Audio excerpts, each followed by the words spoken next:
راه برو غسان. هیچ حرکت ناگهانی هم نکن. نمیخوام به آسیب بزنم.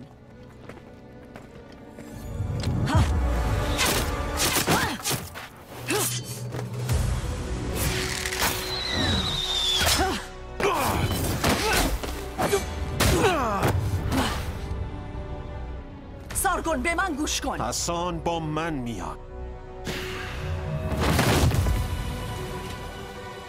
برو کنار سارگون. خودم رسیدگی میکنم. ممنونم بهرام. آناهیتا لطفاً تسلیم شو. بهرام؟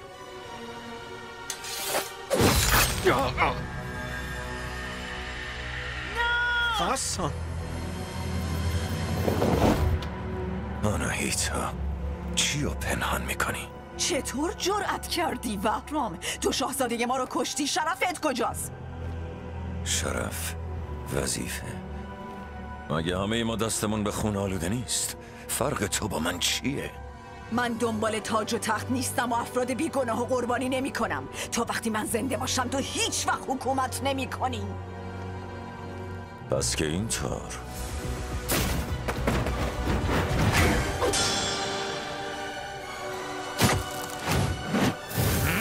بهرام نه.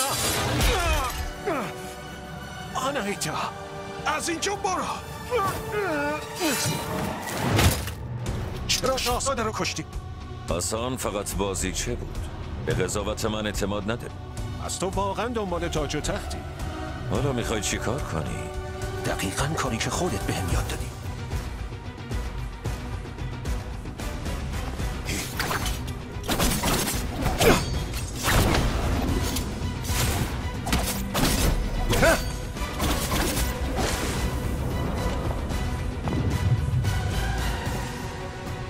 همش تقصیر خودته سارگون.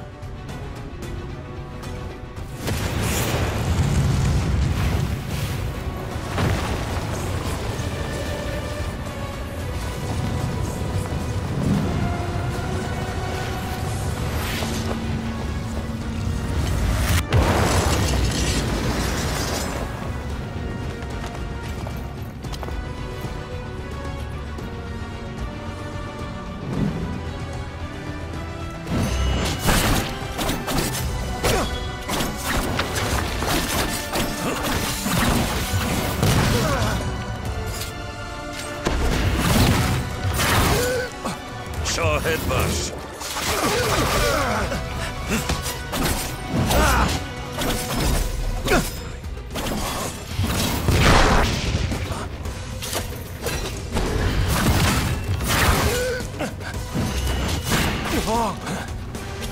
نوبت منه.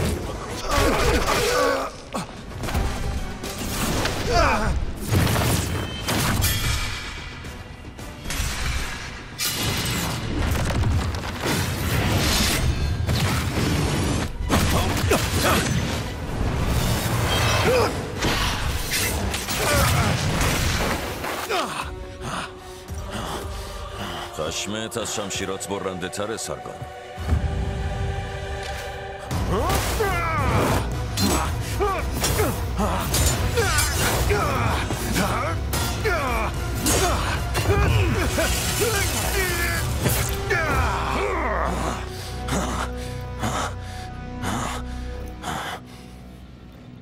همیشه اولین باری وجود داره.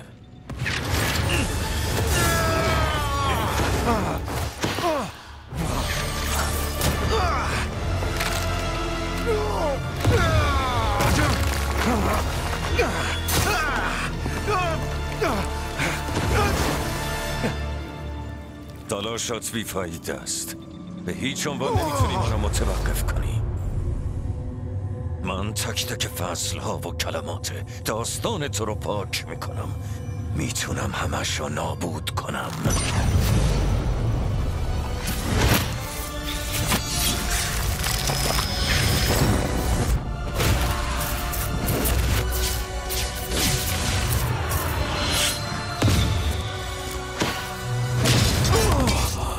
خدایان منو انتخاب کردن. من شاه برحقم. بپذیرش.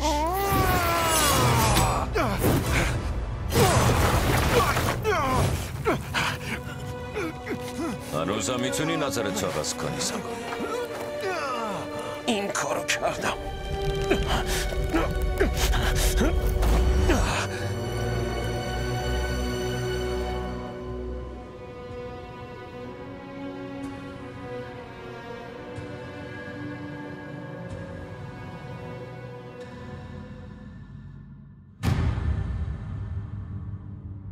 تو سلاحی هستی که برای خدمت به پارس پرورش یافتی.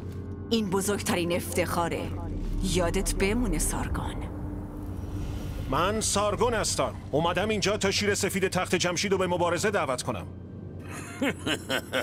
ای سگ فلکر، از کدوم گودال خزیدی بیرون؟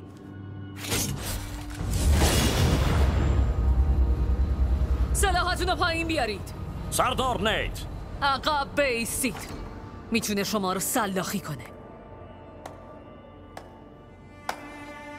جسدت باید به کی تحویل بدم بچه جان؟ تو ساحل عرس یا دشت یزد رهام کنید. هیچ فرقی برام نمیکنه.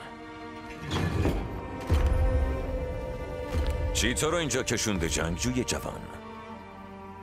مردم میگن تو بزرگترین جنگجوی سرزمین پارس هستی. منم اینجام تا بهشون ثابت کنم اشتباه میکنن. خیلی خوب.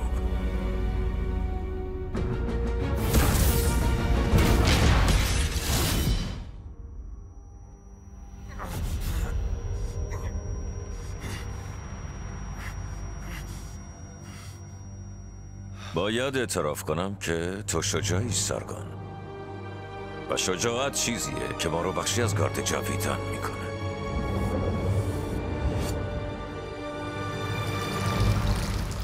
چطور هنوز زندم؟